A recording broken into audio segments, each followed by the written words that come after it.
Hello, thank you so much for joining us today. I'm Linda Weichel at CivicAction, and I'm joined by Michael Herman, who is the General Counsel and a partner at Gowling WLG. We are here today to share three things with you. First, we want to show what a great resource a workplace can be to support all of our mental health. Two, we want to show what a difference it makes to have a supportive workplace, especially for those going through a mental health issue, and we'll look to Michael for that. And third, we want to invite you to take a free Minds Matter assessment that will tell you what more your workplace can do to support people's mental health. And you can see the website address here. Now, just some context. Back in 2015, CivicAction flagged a risk or an opportunity. It's really about the mental health of our labor force that could be the Toronto region and the nation's prosperity. And what we found through some data brought to us by Morneau Chappelle and the Canadian Centre for Economic Analysis is it really is a major factor in the future of our economic prosperity.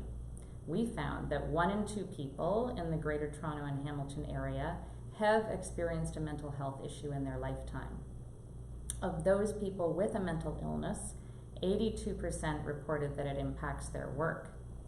And when you think about the lost productivity in terms of people being away from work or not able to bring their full selves to work, we calculated almost $17 billion in lost productivity over a 10-year span just from current mental health issues. So the economic case is clear. But we also found a data point that gave us hope. 42% of businesses that were surveyed by the Canadian Mental Health Association reported that they should be doing something to support their people's mental health, but they're not currently due to a lack of time, resources, or know-how. So we thought that's something that we could respond to. So in response, we launched Minds Matter. It's meant to be an on-ramp to workplace mental health.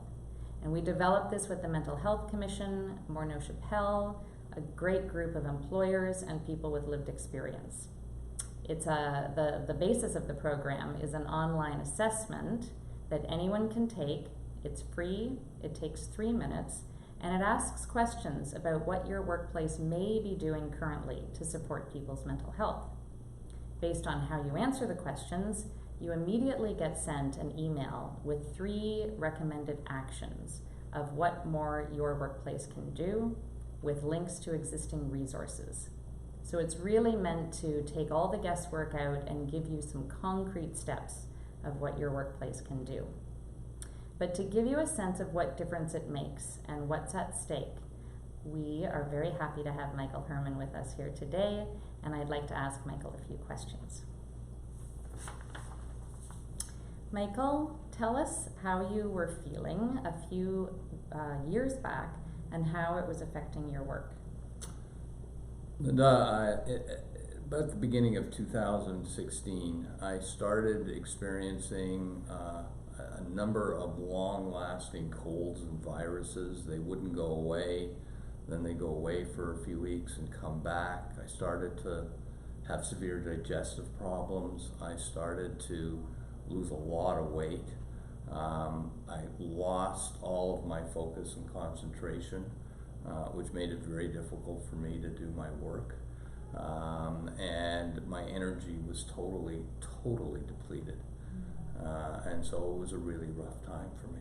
Yeah. And you came to a point where you decided you had to talk to your employer about it.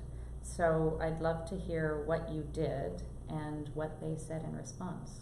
So that's right. I had hit a wall, and I decided that I was going to take a 3-month sabbatical or a leave of absence, and I thought that during that period I would rest and recuperate and be able to return to work just ready to go. During the 3 months that I was off, I did get better physically somewhat, and I did return to work at the end of the 3 months. But what happened was I realized very quickly that neither my mind nor my body was in shape to be able to work. And so then I left on indefinite leave, and I had no idea what was going to happen. And I thought I had to deal with the physical issues. And then I had an experience. My doctors had been telling me that perhaps I was suffering with depression, and then that was the main cause of what I was experiencing. But I wasn't hearing them. They were saying it, but I wasn't hearing them. And then I had an experience. It was a beautiful, sunny, early summer morning. I was standing on my balcony, which has a beautiful view of the city, and drinking a cup of coffee. And I had a thought that came out of nowhere. What's the point? And that thought really staggered me. And I sort of reflexively just sort of backed up into my apartment, and I realized now what my doctors were saying, and that in fact I was suffering with an acute depressive episode. And so I had to change my mind shift and my mindset entirely in order to be able to try and recover and get better. Fortunately for me, I was able to do that. But I also had to tell the people at work, the senior management and the leadership of the firm, what was going on. And that was a difficult call to make. Again, fortunately for me, the response was very supportive. The response was very much without judgment. It was, do what you need to do to get better. We want you back when you are ready to come back. And I can't underestimate how important that was to allow me to engage in the process of recovery and to take the time that I needed. That's amazing that you felt comfortable to come forward, and maybe you felt there was no choice, but that's equally amazing that your senior leadership was sensitive and gave you the support that you needed. Yeah, it was crucial to my recovery. Yeah. So going through that, it would be great to hear from you on some advice for others as they may be experiencing a mental health issue, or where they can be thinking and being more attuned to those who may be going through something.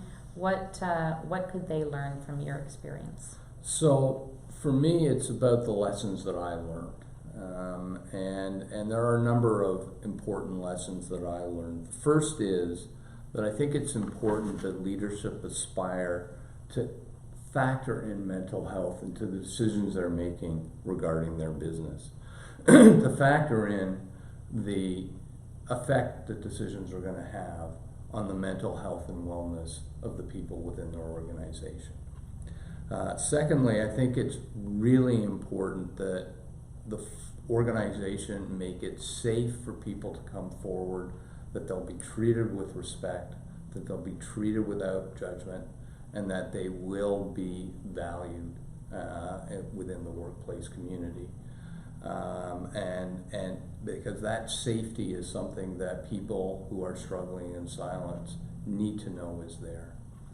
Another important element is I think it's important for organizations to develop a comprehensive mental health and wellness strategy, and to really spend time on what that looks like and what that entails. It's important to raise awareness and reduce stigma, and to take every opportunity to continue to do so. Reducing stigma is crucial to our being able to address mental health issues in the workplace. And it's important that leadership walk the talk, that whatever commitments they make, they follow through on. It's important to increase health insurance benefits for mental health issues, provide and publicize resources that are available to employees, provide mental health first aid training, and ultimately and aspirationally to embed mental health into the fabric and culture of our organizations. Thank you, Michael. Thank you so much for sharing your story. And Michael and his law firm Gowling, WLG, has produced a story of what they're doing that outlines their strategy and some of the amazing initiatives underway.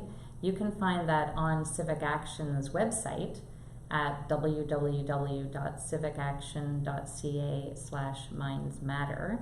And there are Gowling's is one of about 15 news stories we have on workplaces that are doing something and very tangibly doing something to support people's mental health. So you can check out those stories. and then certainly take this free 3-minute Minds Matter assessment, find out more of what your workplace can be doing.